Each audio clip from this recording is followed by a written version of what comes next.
Angeline's POV. Nadya, magiging kriminal din pala ako. Umiling ako at tinawakan ng impis kong tiyan. Umawang ang labi ng kaibigan at di ako makapaniwalang tiningnan. Angeline, ano bang pinagsasabi mo? Sigaw niya. Di ako sumagot at tinanaw lang si nanay. Hindi ko alam kung may makakaintindi pa ba sa akin pagkatapos ito. Pinili kong 3 araw na lamang iburol si nanay. Ayokong tumagal pa. Lalo lang ako nasasaktan sa tuwing nasisilip ang malamig niyang katawan. Sa huling gabi niya, ayokong umalis sa tabi niya. Kahit nahihilo sa samot-saring amoy, nanatili ako nakatanaw kay nanay. Pilit inaalala ang masaya naming alaala. Bumalik lang ako sa realidad na maramdaman ang pagtapik ni Nadya sa balikat ko. May bisita ka, Angeline. Aniya bago ginuso ang likuran. Naulot ang noo kong sinundan ang ginuso niya. Halos tumalim ang tingin ko sa nakikita. Binugso lang muli ng galit ang puso ko. Ano ang ginagawa nila dito? Mahinang tanong ko kay Nadia. Kumibit balikat to at umirap. Nakikiramay ng peke, Angeline, ano pa ba? Siyempre, sasaya yung tatay at kapatid mo na makita kang nahihirapan. Naiinis na bulong nito. Napirmi ko ang labi at muling tinanaw si Daddy na katabi si Ate Sam at Ate Zebby na nag-iirapan. Hinanap pa na mata ko si Mommy ngunit wala siya. Malamig ko silang tinignan nang lumapit sila. Kita ko pa ang pandidiri sa mga mata ni Ate Zebby sa paligid. My gosh, Angeline, did you grow up in this house? It's stinking and cheap. Aniya kahit di naman mabaho. Tinaas ko lang kilay ko sa kanya bago nilingon si Ate Sam. Nagbukas na ang labi ko para sana magsalita, ngunit kusi ko ring sinalayon matapos makita ang matalim na tingin ni Ate Zebby. Tingin ko kasabot niya sa plano ni Mommy. I don't know, ate, baka dito pa rin. Pwede naman sa bahay namin. Manahimik ka, Sam. Hindi papayag ang mommy mo. Putol ni Daddy sa kanya. But Dad, it's okay, ate. Kaya kong sarili ko. Nakaya ko nga ng halos 18 taon. Ngayon pa ba? Sarkasikong bigkas ko habang di nalis ang tingin kay Daddy. Gusto kong malaman niyang di mahina ang batang inabandono nila. What about Andre? Ani Daddy. Umiwas ako ng tingin at kumibit balikat. I won't work again for his company. Matabang kong bigkas. That's good then, Angeline. Since Andre and I are about to get married, your presence here is not needed anymore. Gusto ko sana sumagot ngunit naunahan ko ni Ate Sam. What did you say, Zebby? Andre chose you? Sigaw na tanong nito. Dinig ko pang singhapan sa paligid dahil doon. Kampante at mayabang na pinag-cruise ni Ate Zebby ang mga braso niya at tinaas pang kilay kay Ate Sam. Yes, loud and clear. Sam, wala ka na ring habol. I am the chosen one. Ngunit di nito natapos ang sasabihin nang agad hinanap ni Ate Sam ang buhok nito at hinila. Hindi ako papayag, Zebby.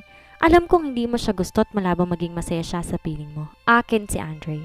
Sigaw nito. Nanlaki ang mata ko nang sabunutan na rin ni Ate Zebby si Ate Sam. Wala ka na magagawa, Sam.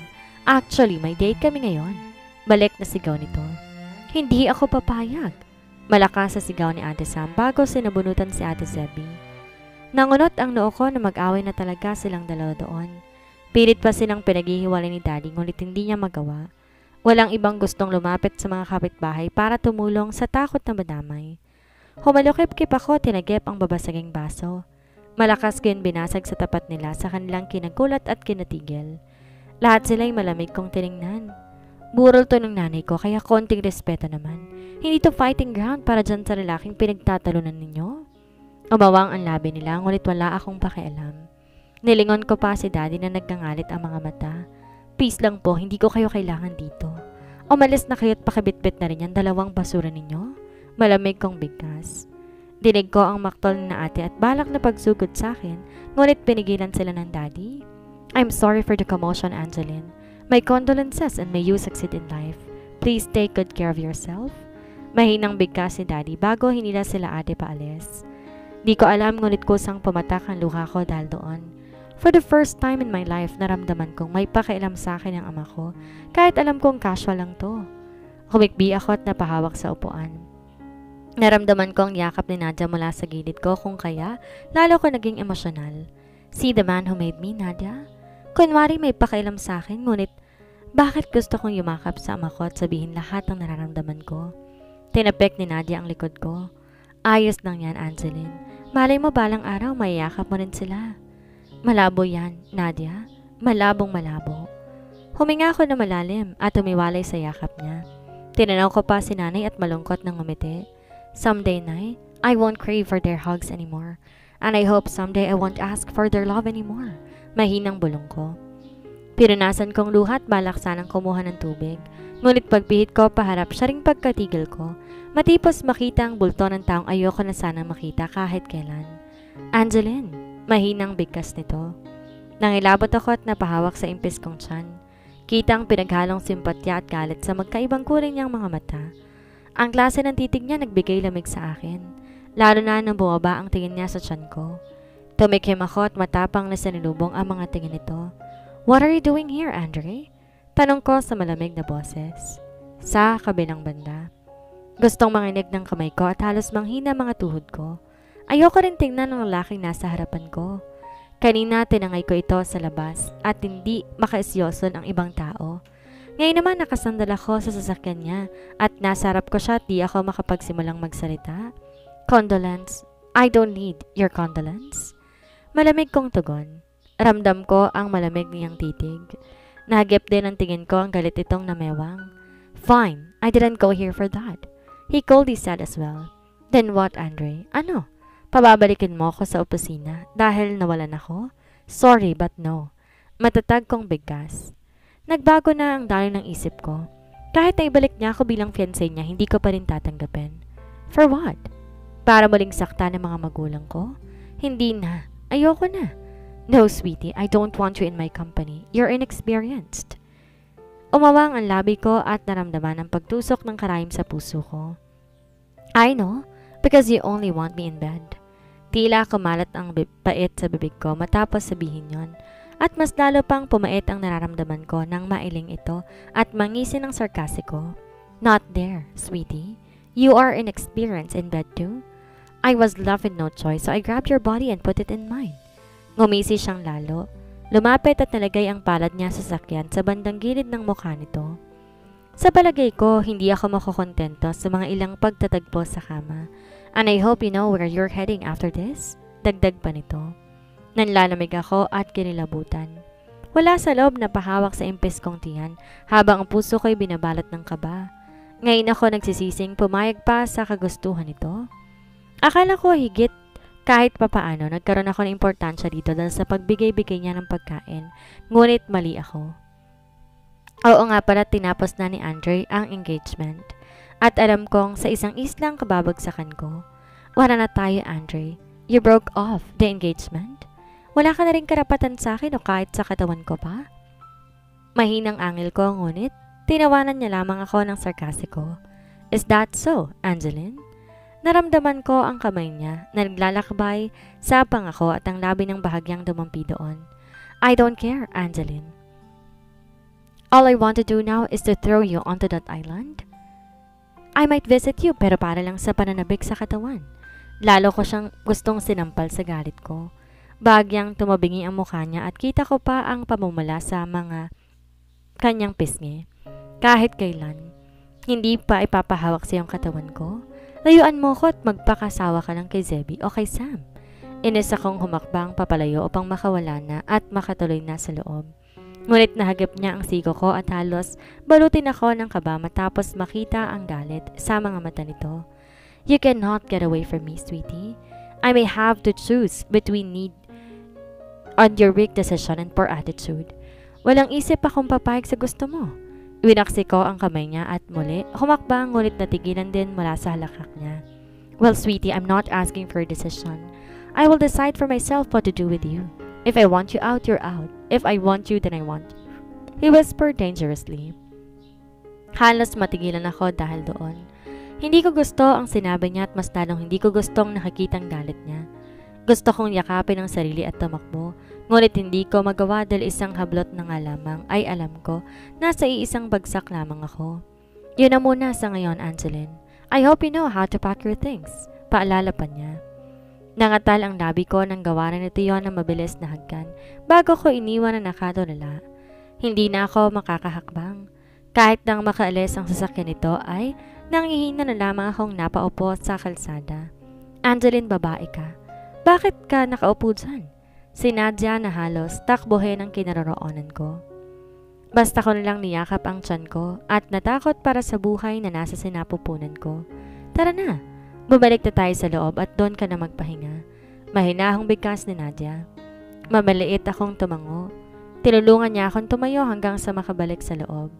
Sa gabing yon, kahit mabigat ang problemang dala ko, nanatili ako nakaupo sa tabi ni nanay. Tinititigan to sa huling pagkakataon. Sa kabilang banda.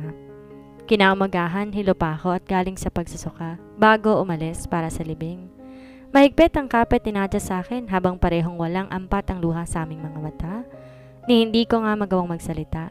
Nanginig pa ang kamay kong nagtapon ng bulaklak sa himlayan ni nanay. Till we meet again, Nay, I whispered in the wind. Inayaan naman ni Nadia mag-alisa na lang ang ilang kapitbahay. Nagpaiwan kami sa sementeryo at hindi maiwan si nanay. Babalik ka pa ba sa kumpanya niya, Angeline? Mahinang tanong nito. Tumingin ako sa malayo, tinaplos ang tiyan ko. Hindi na, Nadia. Wala nang babalikan doon. Isa pa, may isang bagay pa akong kailangan gawin. Mahinang sagot ko rin. Natigil ang kamay ko sa pagkaplos sa tiyan ko at napapikit ng mariin. I'm sorry, baby. Bulong ko sa hangin. Nagdadalawang isip man sa desisyon ko, alam kong kailangan ko yun gawin. Lilipat ba tayo ng bahay, Angeline? Muling tanong ni Nadia. Natahimik ako at hindi makasagot. Kasali ang magpakalayo-liyo sa gustong mangyari ni Mommy. Pero gusto kong manatili sa bahay. Angeline, what are you still doing here? Tapos na ang libing. Umalis ka na. Pareho kaming napalingon ni Nadia sa boses ni Mommy. Nagmamadali ito at halos matapilok na sa suot na high heels. Nangunot ang noo ko lalo na matapos makitang kasunod nito si Daddy. Hi, hindi po ba pwedeng magluksa muna? Sarkastikong tanong ko. Halika na, ako na maghahanap ng taong maglalaglag dyan sa bata. Po? Ano to, Angeline? Sabat ni Nadia matapos marinig si Mommy. Naguguluhan pa kami nitong tiningnan.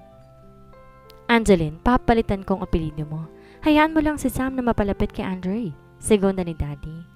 Huwag kang makinig, Angeline. Binigyan na kita ng pera. Ang gagawin mo lang alisin niyang bata sa sinapupunan mo at lumayo. Muling salita ni Mommy. Tila ako nahilo at naguluhan sa mga pangyayari. Parehong magulang ko naghahabol kay Andre. Ni hindi ako tinanong kung maayos pa ba ako. Eto sila't parehong agenda lang gusto. Na makalapit, hinarap ni Daddy si Mommy. Matapang naman siyang tinitigan ni Mommy. Magtigil ka nga, Myra. Hindi naman gusto niyang anak mong si Andre. Iba ang gusto ni Zebby. Pero gusto ni Andre si Zebby. Madali na lang yon. Yang anak mong si Sam ay walang tsansa.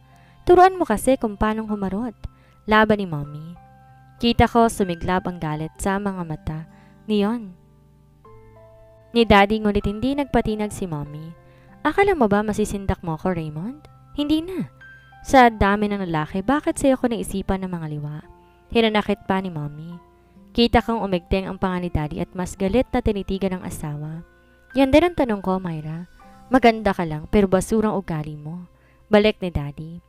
Kita kong namilog ang mata ng isa at nahampas si Daddy sa balikat. Napahirap ako at ayoko nang panoorin pa ang away nila. Mahigpit akong kumapit kay Nadia at tinurong exit ng sementeryo. Uwi na tayo, Nadia.